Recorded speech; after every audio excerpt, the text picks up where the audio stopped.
Hey guys, welcome back to the Lit Mag Lab podcast. I'm Jazz Marie, aka Vevna Forrow. So previously on the podcast, I was giving you a tour of Fang and Flower. Again, they're a literary magazine, a gothic one that is based on out on Substack. All of their issues are put on Substack. And yeah, totally listen back to that episode. There are a few other ones again out there where I've covered Substack a little bit. So if you are thinking about, moving to Substack or founding it or looking to start your own, yeah, it can be an option, right? Aside from your own website. So today we will be taking a look at Chatterbox. Now, Chatterbox has a website, and yeah, so I'm just going to talk through a little bit about them and share. Yeah, so let's do the usual stats coverage. I'm on Chill Subs. You can see my screen out on YouTube, Spotify, and elsewhere. So, Chatterbox is a literary magazine based in the United States. They just started last year in 2025. And yeah, going to quote off the About section here. So, Chatterbox is a rebellion against the shortening attention span of readers, as well as the current pacing trends of popular short fiction. They love maximalism, pertinent rambling, and stories that build to a crescendo, even if they take a while to get there. Every month, they publish one work of fiction, a story, or novel excerpt, accompanied by an interview with the author. They aim to publish work that is consistently exceptional, occasionally odd, and always between 4,000 and 10,000 words. All of their published pieces are complemented by an interview with the author, and they pay $20 upon publication. Now, keep in mind, pay ranges can change over time with a lit mag or journal, but that's awesome. So they pay $20 per piece upon publication, and yeah, it looks like they just started in 2025. So I think that's really cool. And you can see here they have their masthead visible on Chill Subs. Now, again, just because your masthead is on Chill Subs, I recommend this, and I'm sure they do this, Chatterbox does, but other lit magazine journals, as I showed you right in that past episode, it's always a good idea, to also have your masthead information on your website wherever others are, accessing the publication. So, yeah, the masthead here, we have Jessica, that's Jessika. I apologize. I'm going to mess up on the last name, Bouvier, Bouvier, Connor Harding. So yeah, it looks like they have three founding editors. So yeah, it actually looks like you may notice here, right? They have three founding editors. So that's cool. And yeah, so it looks like they founded this together. So Jessica Bouvier, Connor Harding, and Cara Crawford, right? All founding editors. And I also was reading this recent article over on the George Mason University website, and it has here, just quoting this off, three recent Masters of Fine Art alums, MFA alums, Jessica Bouvier, Cara Crawford, and Connor Harding, all class of 25, have recently debuted an online literary journal called Chatterbox. And that is Chatterbox with an exclamation point, guys. So, yeah. And for those of you just listening to audio, I personally really do love this little cat with the violin here. So again, it covers what Chatterbox is about in this article. But if we scroll down here, right, I'm just quoting this portion off of it. So the idea for Chatterbox actually came from their group chat, where they often would commiserate over acceptances and rejections, the latter far more frequently, as well as general trends and complaints about the literary journal scene. Specifically, they complained about how few outlets consider and publish long form fiction, paired with the double whammy that journals who do consider long form can take anywhere from 6 to 12 months to get back to submitters with an answer. Almost always, they charge submission fees to boot. They thought it was just bananas, so yeah. And then, they discussed together, they had several conversations, it looks like, and Chatterbox was born. So that's really cool. And yeah, totally. I've seen the same thing, there could be some super long response times or decision times back for long form work typically, even with like chat books too. Yeah, so I think that's great. It's always nice when others, see a problem or, and try to address it with their own lit mag or journal, and to really address it. So yeah, let's head back over to Chill Subs here, and it looks like again they do nominate for prizes. No fee to submit. That's awesome. Response time. It looks like editor reported within 90 days. They try to get a decision back to others, and acceptance rate is 3.59%. So yeah, that is a lower end acceptance rate, so that means it is kind of tough to get an acceptance from them. But yeah, that shouldn't scare you. I haven't ever gotten acceptance to my knowledge at a lit mag or journal with a 1 or 3% acceptance rate, but I have gotten some that were under 10%, in terms of acceptance rate. So it's possible. You just gotta keep trying. I know it took me a couple tries in some places. I really started again, as I shared in my guidebook, right? Lit Mag Nation, a few other places, the challenges I went through, it really changed, when I started focusing more so on personal experiences and writing about those. I think a lot of new writers, emerging ones, they are, as I mentioned on this series, right? When they see 30% or, a little bit higher acceptance rates, that's what they tend to feel like, oh, I have a good chance of getting an acceptance with them. But no, you should try, absolutely. I've myself have gotten some, when I submit once in a blue moon, not regularly anymore as much, but like places that had less than 10% acceptance rate, yeah, it's possible. You can do it. So you just got to keep trying. If you're a submitter listening to this, yeah, they have an Instagram, it looks like, and yeah. So, they do have some votes here on chill subs, right? Bold and weird, hidden gem, beautiful design, a damn good read, great editors. They have a vote for I just love them, new writer friendly. So yeah, even with acceptance rates like that, that doesn't mean they're not friendly towards new writers or emerging ones at all. And yeah, acceptance rates again shouldn't scare you. They do help you, understand, a publication really, what their rejection rate is, and it can be beneficial to see that. I think that oftentimes scares others, but it shouldn't. More so, it should motivate you, like try to keep going and keep trying. Because it's tough. Tight. Acceptances, low ones are hard, but that doesn't mean you should give up or anything like that. So their calls again, right? General fiction, long read, literary, right? They have it here, always open. It's noted 4,000 to 10,000 words. Again, pays $20, no fee. That's great. Sometimes there are additional notes here, so I just like to open this, but you can see it's a medium digital here, right? And yeah, so that's cool. Um, yeah, so they have publishes monthly here. Formatting, Times New Roman, cover letter, tone, don't care, right? Nothing in bio length.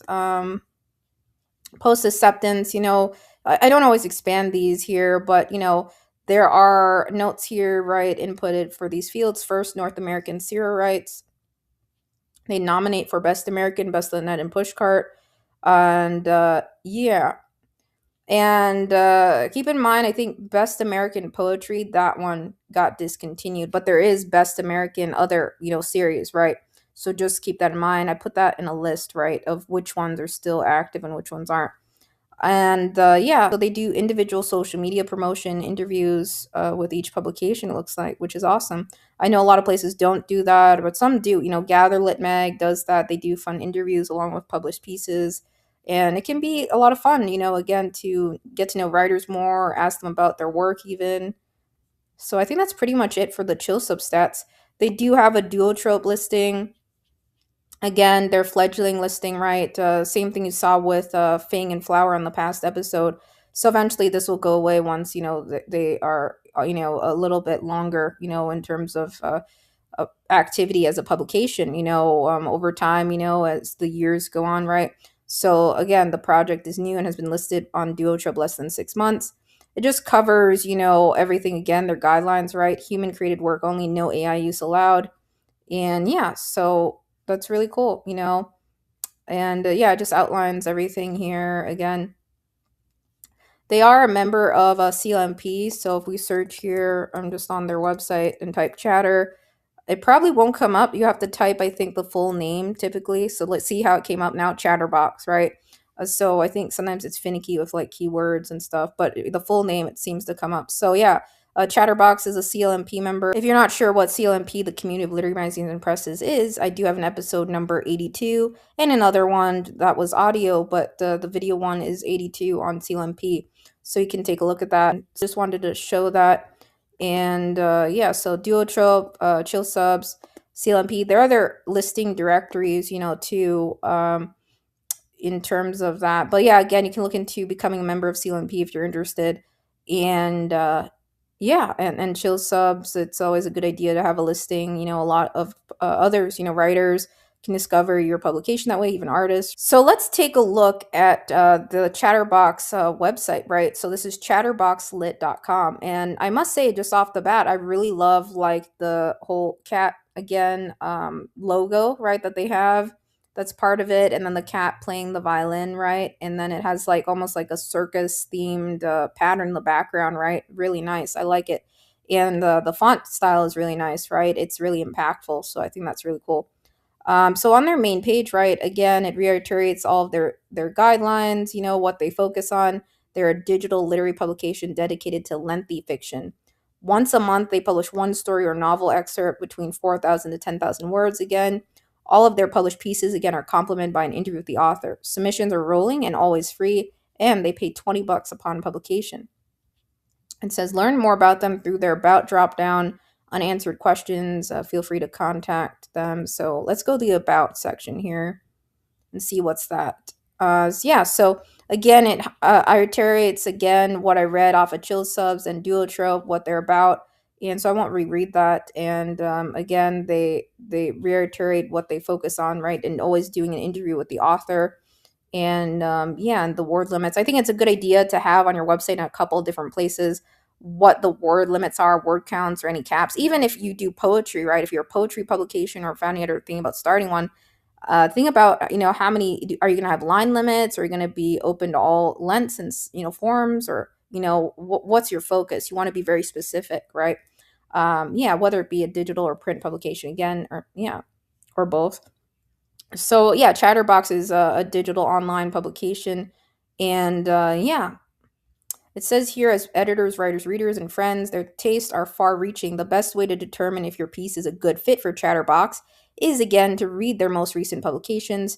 That said, they've also mocked up a nifty Venn diagram. Oh, so this is cool. They have a Venn diagram, guys, of everything. Let's take a look. I want to see what this Venn diagram looks like. So yeah, so this is what we saw, similar to Waffle Fried's episode 92, right, where the editors put in their bio preferences, what do they like, right?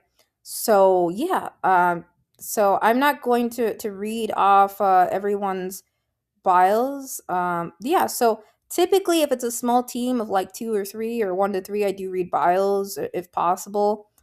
So Jessica is a queer Cajun writer raised between New Orleans and Atlanta. Her work appears or soon will Puerto del Sol, Monkey Bicycle, Waxwing, Electric Literature Head, Sunhouse, Split Lip, and elsewhere. She previously served as the assistant managing editor for X-Ray and the editor-in-chief for So to Speak, an intersectional feminist journal. And then it has here preferences, right? So Jessica, and that's Jessica with a K. So it states here Jessica appreciates when stories explore serious topics with irreverence, often through humor, absurdism, or satire. Lyricism, experimentation, formal or informal, and voice-driven fiction with a political core on all things that Jessica's drawn to. Get dirty, get funky, get flirty, whatever. It says here, a fan of Andrea Lawlor, Samantha Irby, Isle McElroy, Leanne Betsa Smosake. I completely mispronounced probably all these names. I'm sorry. Simpson, Jamil, Jan Kochai, Sylvia Park, Emma Copley Eisenberg, and Ling Ma. And then they have their personal websites linked at the bottom. And then Cara Crawford. So Cara Crawford it says here, holds an MFA from George Mason University. She is a long-form reader for Plowshares and previously served as the fiction editor for So to Speak. Her work has appeared or is forthcoming in Cream City Review, Tri-Quarterly, Pinch, Jake, Ghost Parachute, and elsewhere. She was born and raised in Manassas, Virginia, and now lives in Pittsburgh. It says here, Cara loves stories that are weird, gruesome, and hit some emotional core, and she's especially compelled by body horror and literary fiction with a speculative bent. Essentially, she's interested in picking up at the line between genre and litfic to see what flakes off. Writers that Cara loves or adores are Mariana Enriquez, Shirley Jackson, Han King, Carmen Maria Machado. And yeah, Connor Harding. So, Connor Harding, it says here, is the world's most average Midwesterner. His works have been published in Black Warrior Review, had Flash Frog, Crow, and Cross Keys, Bullshit Lit, Baron Magazine, The Main Review, and Booth. He's also the fiction editor for Five South and a graduate of George Mason University MFA program again. And yeah, preferences here. So Connor says he finds the submission to be most compelling when it takes risk with its form, voice, and perch. If forced to choose between a story that he's read 100 times, polished to a nearly perfect degree, or a unique and engaging piece that's still a little rough around the edges, his preference will almost always fall towards the one that shows the most innovative and authentic approach to its telling. Submitters are welcome and encouraged to send their best and strangest so long as the work contains ample soul and urgency. So, yeah, that's cool. And yeah, so I think that's basically it here. Yeah. So I think this is good to do. I don't do this in my own lit mag or anything like that, but I think it's nice that they sort of have preferences there, or even as we saw with Waffle Fried's episode, right? Likes and dislikes, right? Of what the publication is looking for. Or, you could do what we've seen on, as I've shown in some episodes, right? Some publications have a page, right, that outright states, right, this is what we want to see or what we're looking for typically, and this is what we don't want. And here are some example pieces that you should read, or just read our publication or the latest, to get a feel for the issues too, on top of, our likes and dislikes or what we're looking for typically, right? So, yeah. And also, I think, when you read bios, right, of founding editors or even writers, right, on a Lit Manga Journal's website, it's a good way to find and discover more names, right? So I recognize some of those names absolutely in the literary arts world in terms of magazines, Booth, and right, I did an episode on Bullshit Lit and a few other ones. Yeah, I'm aware of or familiar of X-Ray and yeah, Cream City Review. So lots of awesome lit mags out there for sure. So their masthead is visible. That's great. Let's head over to the read section. So their masthead is visible. That's great. And yeah, so the Venn diagram, if we scroll down, is here. I didn't see it at first because it was here. So I think it would be interesting if it was linked, or that Venn diagram took you directly to this, because it didn't right away. So I didn't realize it until I scrolled down.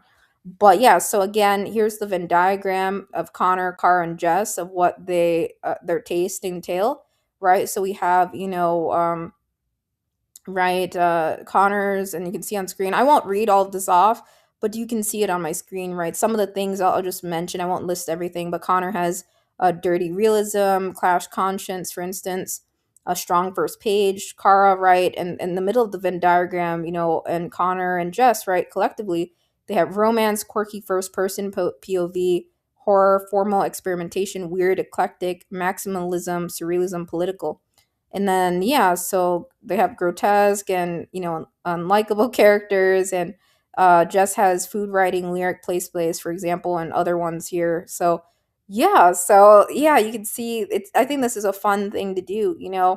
A Venn diagram. I haven't seen any lit mag or journal do this to date, so I think that's a very unique way to say, hey guys, this is what we like to see. When you're submitting to us, right? It's very good. It can help others zero in a little bit further on what they should focus on, perhaps, or consider, trying to do for their work that they're submitting, right? Yeah.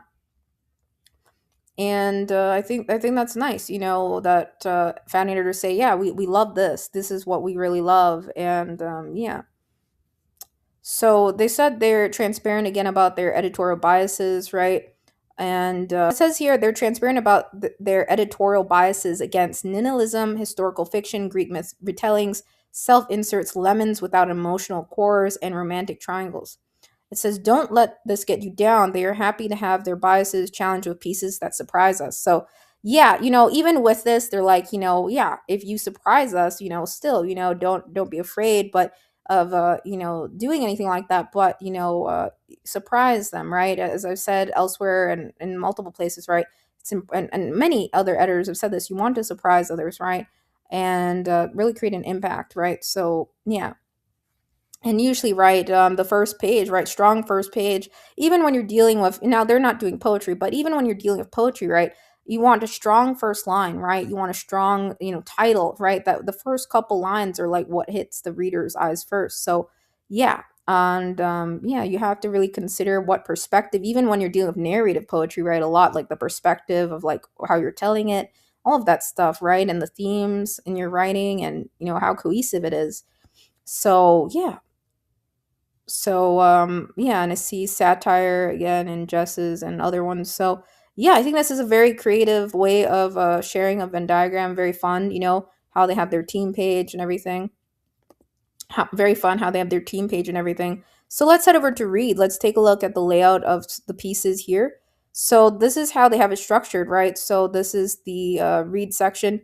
It looks like when you hover over it on the interviews, right, it has the title of the piece and then a conversation with their first and last name.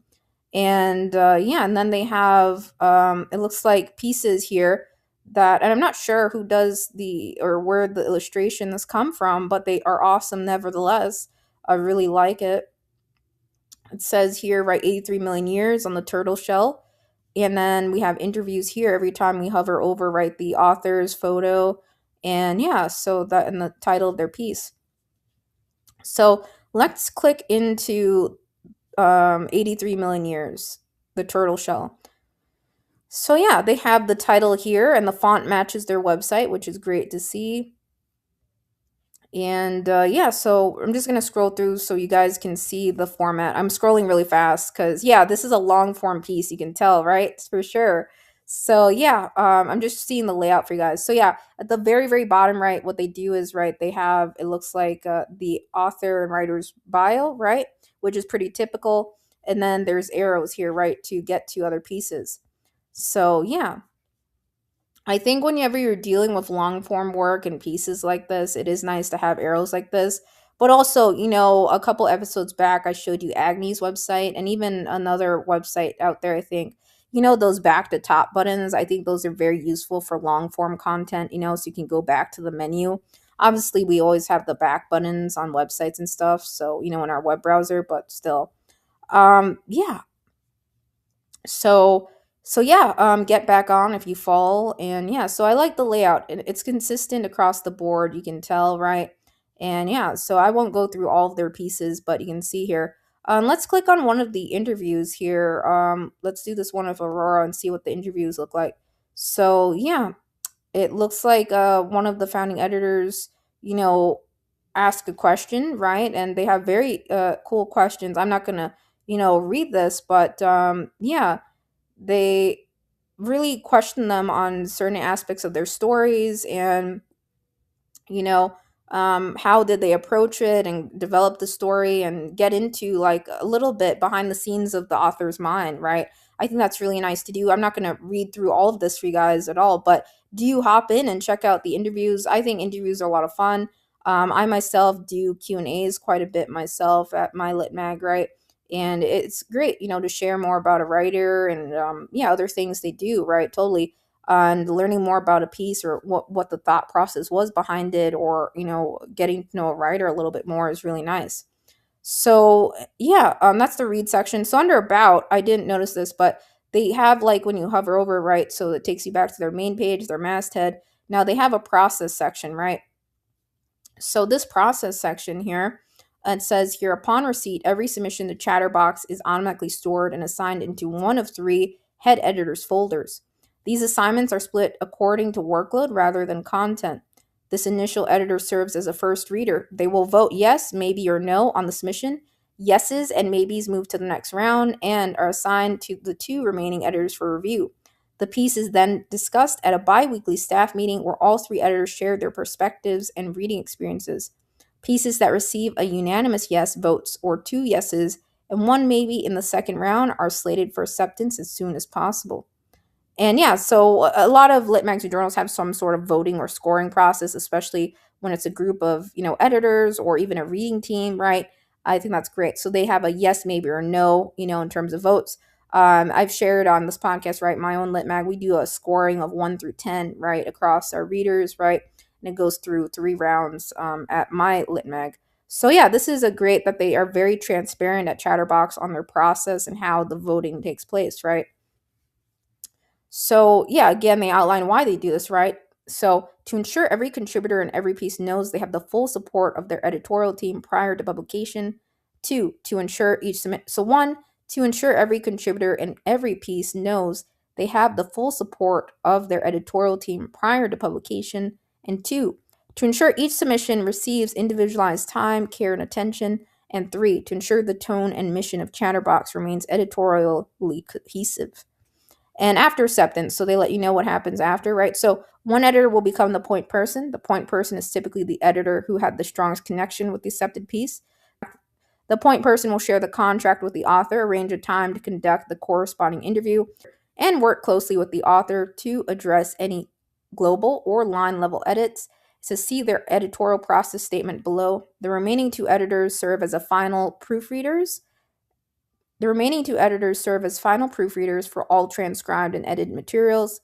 And yeah, there are a couple typos in their section here, and that's okay. They just started like last year, and I recall when I started to be lit mag, even just like last week, I was like re-updating. I'm in the process of re-updating our website at my lit mag, right? I caught a typo. It's like, how long was this typo on our website? Like, why didn't anyone tell me about this? I was like, so like, oh my god. So it happens. Don't let that bother you at all. So their website, though, I must say, is very fun, very clean. So I'm sure they'll get to this eventually. They just literally started quite recently, so that's not a huge deal. I myself catch typos and stuff like that, right, from time to time. So the final piece and interview will be published on the site and shared across their social media platforms, Instagram and Blue Sky. So Chatterbox editors approach revision as a highly collaborative process. Each piece requires a highly individualized approach. No two editorial experiences will be the same. They start the revision process from a top down angle, focusing on globally applicable edits, structural adjustments, and character suggestions. From there, they focus on rendering, synthesizing, and expanding on individual beats. Sentence level edits, polishing punctuation, and tense consistency will be the final checks. The author reserves the right to decline any and all comments and or suggestions on their piece. Chatterbox editors are only there to sharpen the story, never to mold it into their own vision. Stylistically, Chatterbox follows Chicago manual style, but will happily bend the rules to serve the story in the case its form or voice demands it. So yeah, that's nice that they share what style they adhere to. I know a lot of lit mags and journals don't share this, so I think that's great that they are very transparent about everything from the voting to what happens after an acceptance. What are the stages and steps, right? So that's great. So they have an interview process here. So yeah, Chatterbox editors are only here to sharpen the story, never to mold it into their own vision. Stylistically, Chatterbox follows Chicago manual style, but will happily bend the rules to serve the story in the case its form or voice demands it. So yeah, that's great that they shared that and very transparent again on the voting process. What happens after an acceptance. I love seeing that.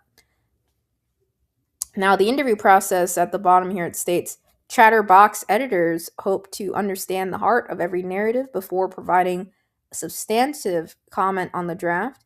That said, they prefer to interview authors prior to the revision stage so they may better learn the core intentions of the piece.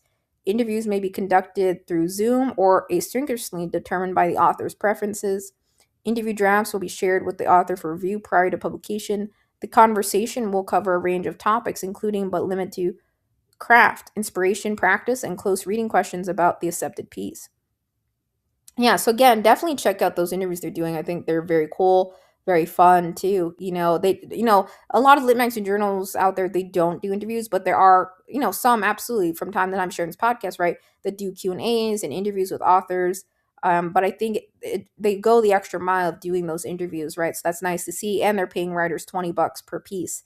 So I think they have a really clean and organized layout, overall, from what I can tell. And yeah, so I think they have a very cool publication and style. Absolutely. I haven't read every single piece on their website to date, but when I get some time, I will for sure. Again, I especially love this layout that they have. I think this is cool, right? When you hover, it reveals the piece. And yeah, again, they just started off, right? You can see they have a couple pieces in here published. And yeah, so this will grow over time.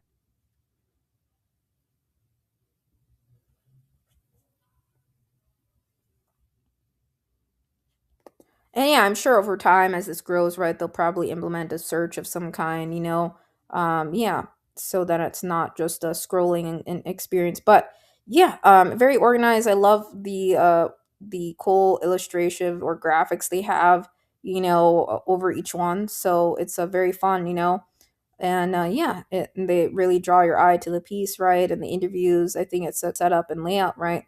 And how they have the interviews and everything. So I do like it. Yeah, so we covered that. They have a tip jar underneath process, and that just takes you out to PayPal, right? PayPal direct link. And yeah, so their submit section, let's take a look at it. So Chatterbox, again, is open for submissions on a rolling basis, guys. So you better head over if you're interested and check it out. So yeah, it says again, for now, they aim to publish one story per month.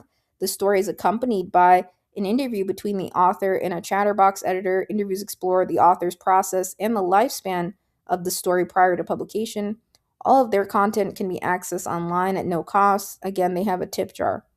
If you would like to support them, in addition to online publication, Chatterbox nominates again for award consideration, but not limited to Pushcart, BestNet, and Best American Short Stories. Yes, so that's what I think on Chill Subs may not be clear because it just says Best American. But keep in mind there was Best American Poetry, which was discontinued, and there's Best American Short Stories. So yeah, I haven't participated in Best American nomination events, for my own lit mag or journal, like nominating pieces.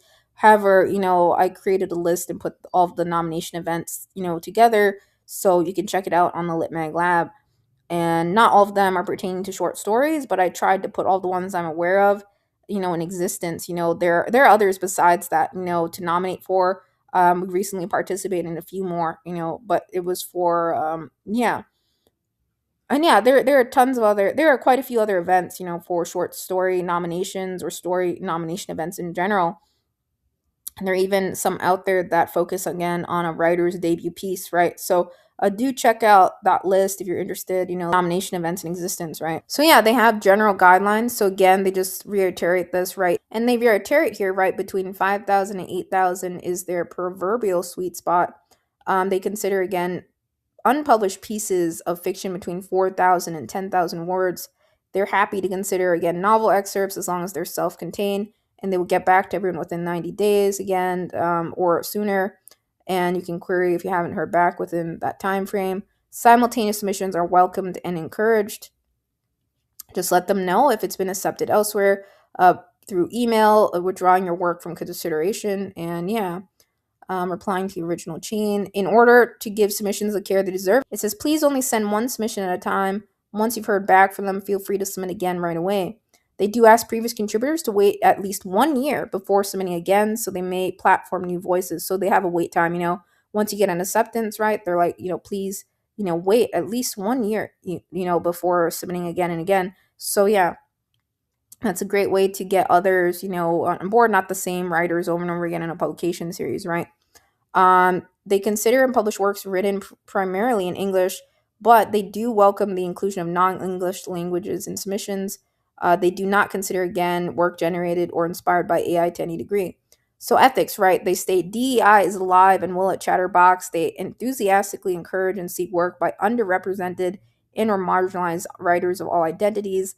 They believe all knowledge is situated, and they're always curious to know where you stand, especially if you're pertinent to your work.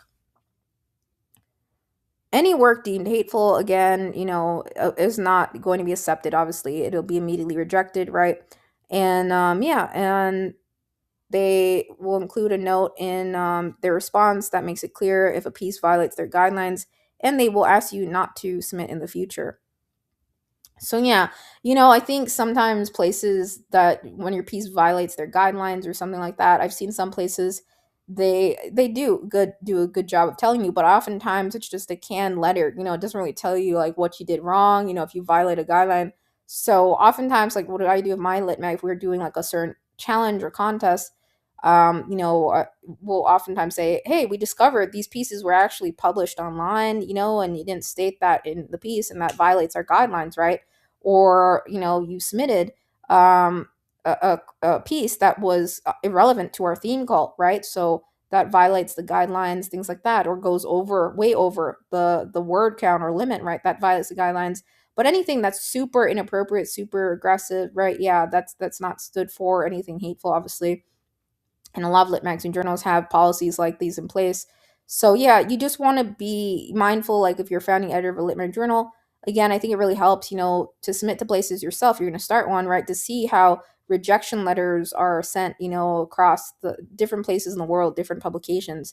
A lot of similarities exist between rejection and decline letters and things like that.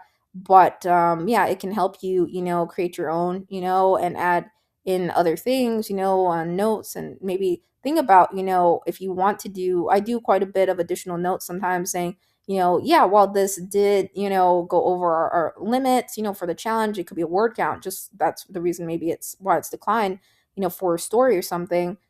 Please, we would love to see you submit again in the future, for a decline, that is.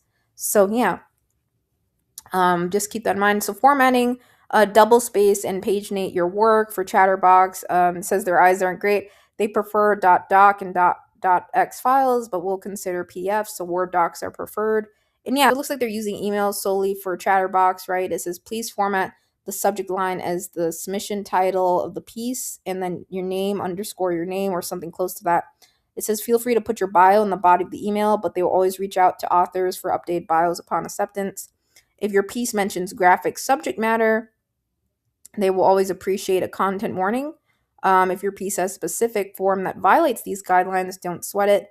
They would rather you maintain the integrity of the form than adjust it for their convenience. So yeah, they're using email, and yeah, a lot of lit magazine journals to this day still use email for in taking submissions, even forms. On that past episode, it looks like it was mentioned a form system they pivoted to solely. Other lit magazine journals have covered this podcast, various submission management systems. So do look at them. I've covered Sofolio, Dapple, Duo Suma, right? And yeah, so you can listen back to Agni's episode, that one, right? That was 106, right? So yeah, if you're interested, maybe check out episode 106. That's where I was covering, submission management system, and also the episode prior to that, right? Another submission management system, some new ones that I came across last year, right? There were like 3 new ones. So yeah. Rights and payments. So yeah, it looks like no concealed cover letters or anything like that. They're okay with you putting in your bios and your submission and everything. But obviously the work is focused on at lit magazine journals, right? So yeah, rights and payments. So that's great. They have a box here covering that again. As stated and found on Chillsubs too, right? First, North American serial rights. The long and short of it being, they retain the right to publish your story/excerpt first. Upon publication, all rights revert to you. If your piece gets published in a book somewhere down the line, they'd be grateful if you could note that it appeared in Chatterbox first. Chatterbox retains the right to the accompanying author interview, though they highly encourage you to share and promote the interview on your personal channels as applicable. They only ask that if you quote the interview, you cite Chatterbox in whatever format makes the most sense for you. Again, they pay all accepted contributors $20 upon publication. As of now, again, they're entirely self-funded. And yeah, you can support them, tip them, and yeah. And they say, so yeah, they said they're trying to open a PayPal business account and registering for their 501c3 status, and things like that. They're looking into, right? So yeah, that's really cool, right? So very organized. They have their general guidelines, their ethics, formatting, and rights and payment, right? Those boxes, very important. It's all laid out. They're very clear about all of that. And they have a contact section, right? And FAQ section, right? So that's cool. So I think the contact box is actually on the bottom. I know some litmex separate their FAQ from their contact page box, But yeah, so FAQ, what all should I include in the cover letter for my submission? They state here the bare basics are all they ask for: your name and of your piece, trigger warnings, if applicable, are appreciated. The rest, they leave up to your discretion. They're not picky. Optionally, they will always appreciate a shout out to a piece that appeared in Chatterbox that made you want to submit and or resonate with you. And yeah, they said and if someone has revisions, right, to a recent submission and would like to resubmit, what should they do? So it says, please reply to the original chain email letting them know you'd like to resubmit. If they haven't begun reading your piece yet, they'll be happy to read the updated version. If it's already in process, they will respectfully decline and continue reading the original version. If your changes are substantial, please withdraw and resubmit your piece, and at which point the review process will start over. So yeah, I think that is kind of hard though, for others in terms of seeing whether the piece is in progress or not. They can't really do that just through email alone, right? So I think that's where it comes into a benefit again of having a submission man system to visibly see whether a submission is, what the status of it is. However, even with like submittable, on those who are on the CLMP membership discount with submittable, right? And other submission management systems out there have submittable. Other ones out there have CLMP membership discounts, right? Dapple, Subfolio, and Duosuma, right? Submittable is not the only one, but I think just because something's in progress, right, that doesn't mean it's like under review. Sometimes it just means it's been assigned to someone that maybe they haven't read it quite yet. But still, I think it's hard for others to gauge that, right, and to withdraw pieces, right. That can be a lot of emails back and forth, right, and yeah. Submission man systems do have like messaging systems and notifications and stuff, so it can be a little bit easier to collaborate when you have a team of two, three, or more, right? For collaboration can be easier to communicate and be on the same page, I think, for sure, rather than forwarding emails, and yeah, but they do, it seems like, some meetings together collectively and discuss pieces too on top of that. So yeah. It says here the question is, can I include multiple small submissions in a packet to meet your length requirements? So it says, please only send one piece at a time, 4,000 to 10,000 words. They cannot accommodate multiple smaller pieces. They cannot accommodate multiple smaller submissions to meet this range. And since the submissions they receive are inherently on the longer side, they want to ensure each one gets the time and attention it deserves. Yeah, so I almost stumbled there. I think there's a word missing here. But yeah, this methodology allows them to accomplish that. Do you offer expedited submissions? It says not at this time, though they aim to get back to submitters within 60 days or overall 90 days, right? And if you haven't heard back, you can always send them a message, right?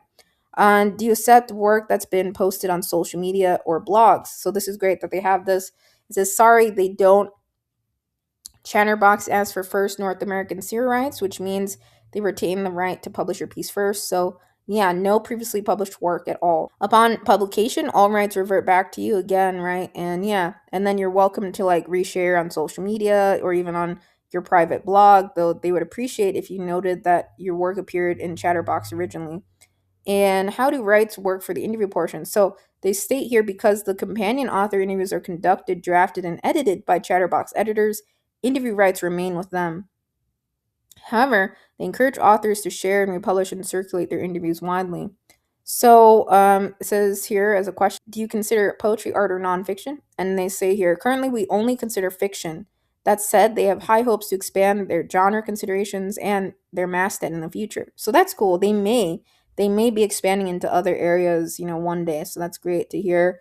But yeah, you totally can focus on one specific genre. But personally, I do like seeing publications that have a diverse range of, work that they publish, right? Poetry, art, nonfiction. I think it's fun.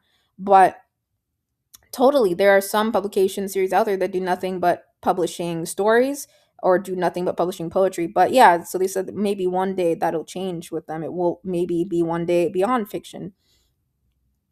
Do you consider fiction with multiple authors? So it says yes, their inaugural story is a co authored piece. Oh, that's cool. So they'd be happy to consider work with multiple authors. Teamwork makes the dream work, they state, right? So that's unique. Yeah, I think I don't see a lot of places, to be honest, that permit co authored pieces, or haven't come across a bunch. So I think that's nice.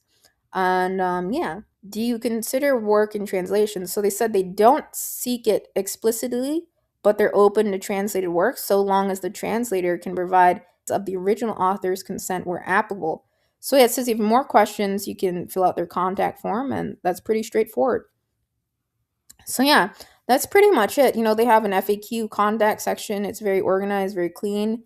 Yeah, I think it's great that they have all this outline. And yeah, again, yeah, I don't see anything about any location requirements. I think others can submit from wherever they may be in the world. and they're solely online. So typically with online lit magazine journals, a majority of them, are like, all welcome international submissions, but not always. So you want to read very carefully, things of that nature, as I stated. Yeah, but I don't see any location submission restrictions or anything with Chatterbox, so that's great. Yeah, so that's pretty much it. I think I've covered it all. I think every episode's been averaging like an hour, right? Almost an hour. Yeah, but yeah, I just wanted to show you guys and click around. Yeah.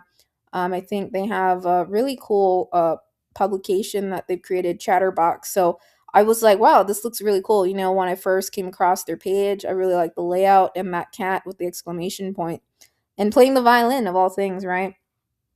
I played violin when I was younger. I wasn't very good, guys, as I mentioned in this podcast. But yeah, I played other instruments, and some of them I was okay at, trombone and bassoon a little bit. But trombone is probably the best one. I probably should have stuck with trombone a little bit longer myself. Yeah, I wasn't really good at woodwind instruments or string instruments a bunch, but anyways, yeah, so that's Chatterbox. Check it out again if you're someone who likes, writing long form, fiction stories, right? This is the place, guys. This is the place to check out. Again, between 4,000 to 10,000 words. So really cool. Yeah, so I covered as much as I could on all of their pages, just navigating it. I'm sure over time that maybe they'll have a search of some kind or, things like that. It's very organized, very laid out. I think, when you have a team, again, my comment would be, so yeah, everything is very straightforward. They did a good job of, covering typical questions. And I think it's awesome that they have no fee and they pay writers, right? So that's really cool. And yeah, so we've been talking a lot about website creation and builders and platforms. So I think this is a Squarespace based site. And yeah, so that's cool, right? So yeah. And yeah, I was sharing on this podcast, right? How to check that in the website builder episode. How to examine a page source and everything. So yeah, I think it's a very clean layout. Very straightforward. They have constantly, I think, done a good job reminding others what their requirements are. What they're looking for in a couple different ways. That Venn diagram was really cool, right? And their masthead, their preferences. So I think it's a good example of like, questions to consider for your own literary publication. Now, this one was focusing on, again, stories, right? Long form fiction. So not poetry per se, but there are other episodes where I've covered, publications that do a variety of topics and genres. And a few other ones I've covered that do fiction. So do check out the fish list episode. I was talking about fiction on the web too, right? In episode 61 and the industry rankings.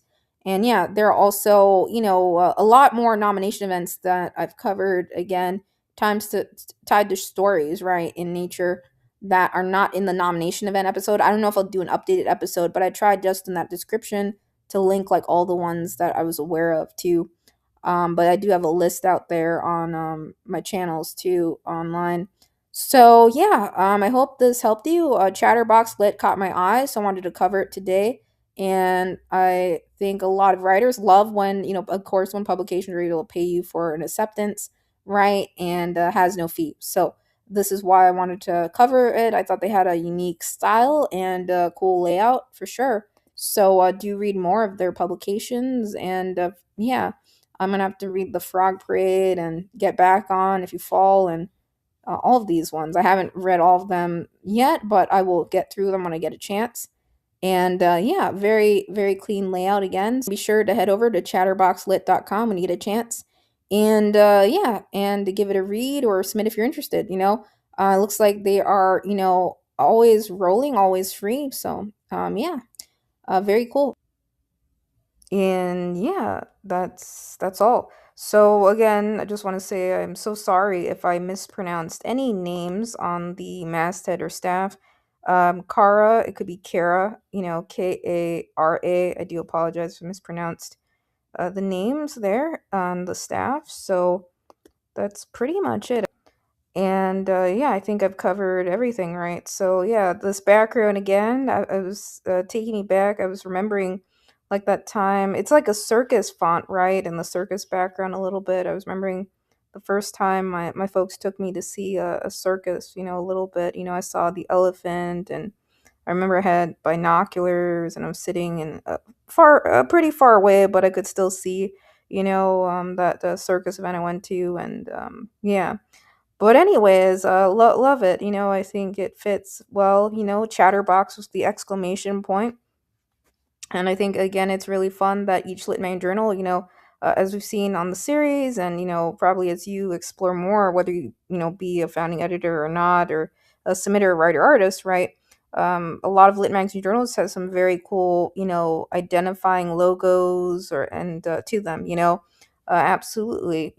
Same thing we saw with like Moss Puppy magazine on the 100th episode, and also Agni in episode 106, right? Some cool, identifier, images and their logos, right? Sometimes we've seen lit mags have an animal of some kind, a character, almost like a mascot, right? I've seen things like that. So, yeah, I don't know if this cat has a name, maybe it's the Chatterbox cat, but in either case, yeah, that's awesome. So, do check it out and stop by when you get a chance if you're interested, and yeah, take care, guys. Yeah, bye. Yeah.